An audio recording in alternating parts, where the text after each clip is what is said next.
Okay.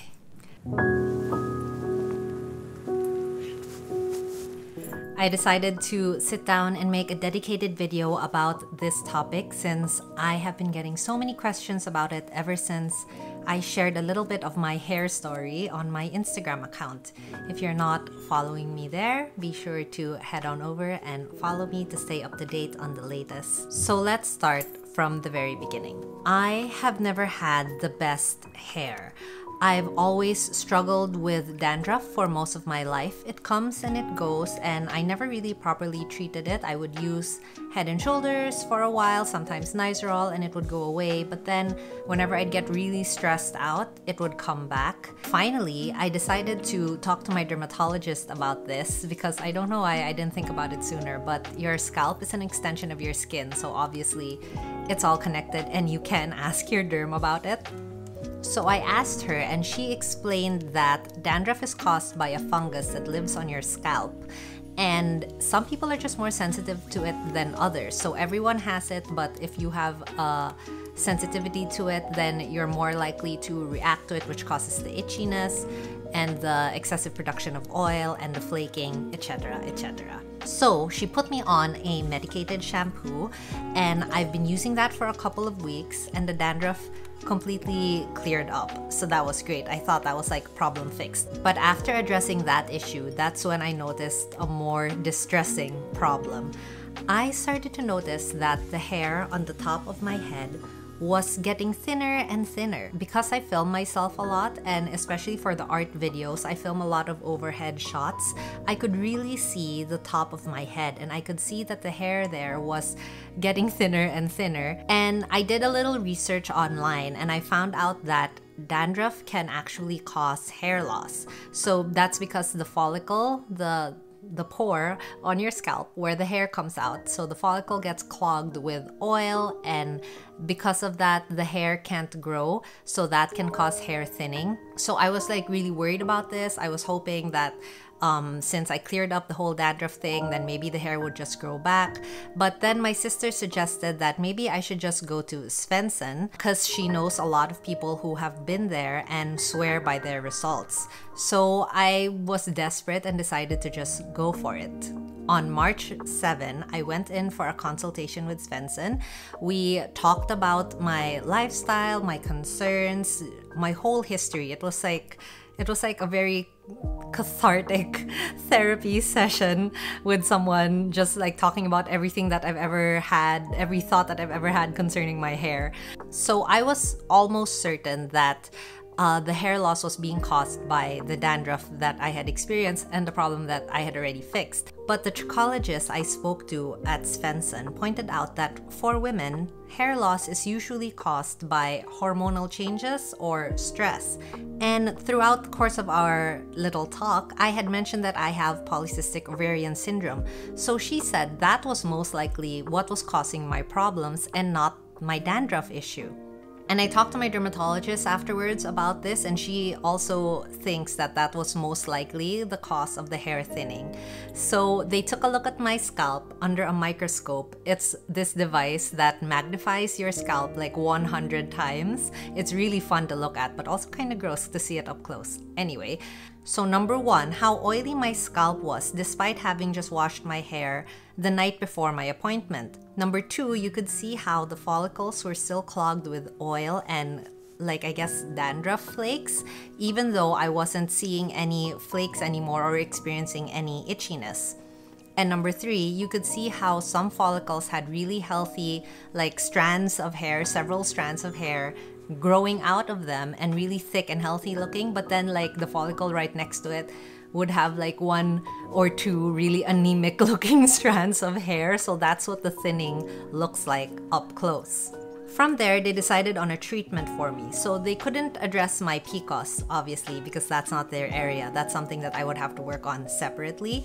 But they could improve the health of my scalp to give my hair a fighting chance. So the first thing they did was remove the dandruff residue that is still on my scalp. So they're doing this through a mixture of treatments that I'm getting in Svensson and tonics that I have to put on my own at night at home. After about a month, I'd say I started to notice results. I noticed that I was getting less hair fall, which was very promising. And I even asked the nurse who does my treatments, I asked her if she noticed a change in my hair, and she pointed out that she too noticed that when she's washing my hair, there's a lot less hair fall than there used to be. So that was very encouraging.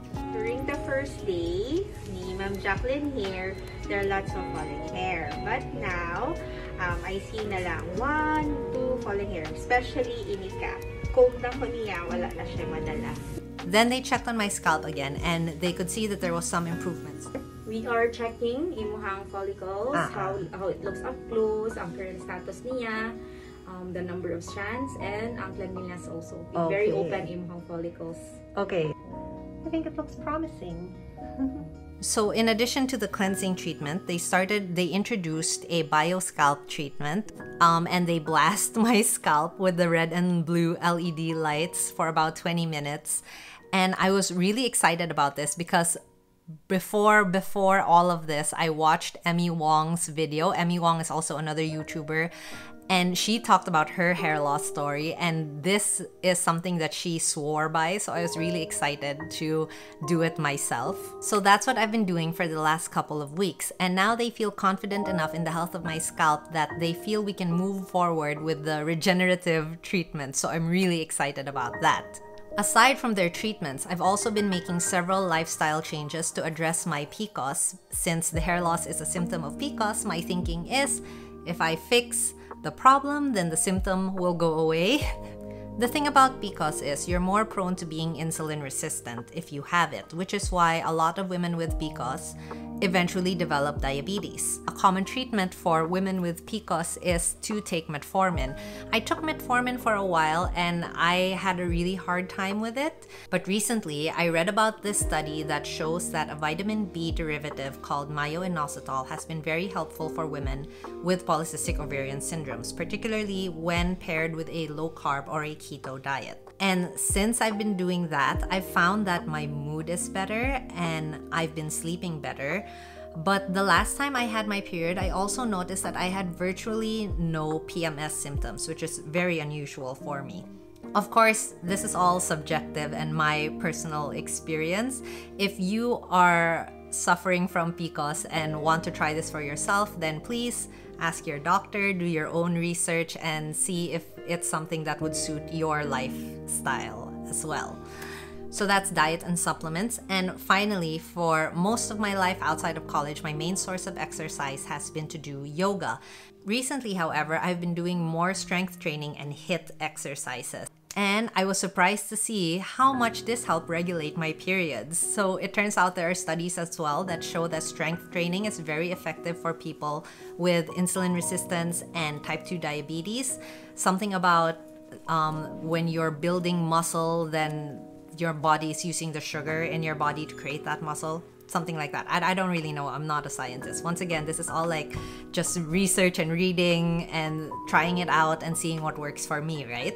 I'm really hoping that by managing my PCOS symptoms plus the treatments that they're giving me at Svensson, I'm going to fix all my hair loss problem. So I finally decided to make a video and share this with you guys because, as I said, before I did all my research and underwent through all the changes and did the treatments, I watched a lot of videos as well, and it just helped make me feel a little less alone because hair loss is not really a problem that you hear women talking about. So it was nice to see other women experiencing the same thing as me.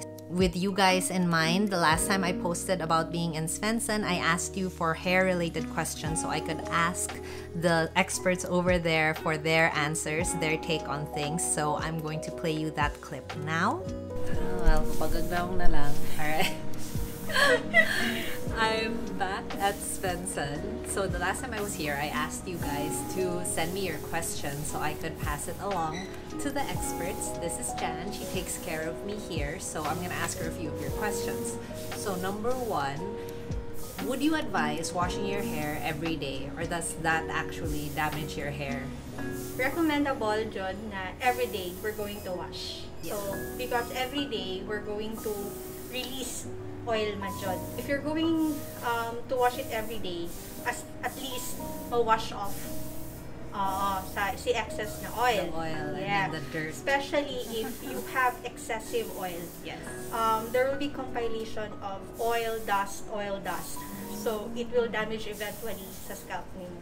Is there a way to prevent gray hair? Wala. There's none, no? Because Wala. it's genetic. It's Genetic in your body. na siya. So, to prevent lang yun from graying hair, ayaw pa stress. Okay. Good advice. And then majority of the questions were all about effective treatments for hair loss. Hair loss and dandruff, which I think goes hand in hand. Before you decide na you're going to undergo treatment, you have to undergo first consultation. So they will be doing assessment kung what's the proper treatment that we're going to use. Yeah. Dandruff, we have the corrective treatments, and then that is the first stage that we're going to do. That's what we're doing with me. Yes. Okay, it's very useless, Ma'am Jack, that we're going to do hair growth kung napakadaghan dandruff.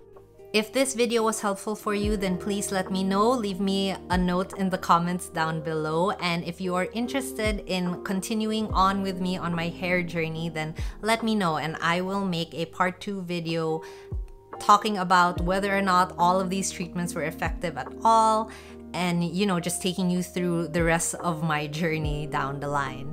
The main thing I've learned from this journey so far has been to always consult an expert and to be patient. I'm not expecting instant results. In fact, they told me that I probably wouldn't see any real results until 5 or 6 months down the line. But I am staying hopeful with the results that I have already been getting. Thanks for watching this video, and I'll see you in the next one.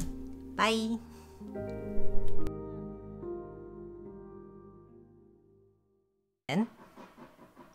I'm so sorry if you can hear the construction noise in the background. It's just how it is.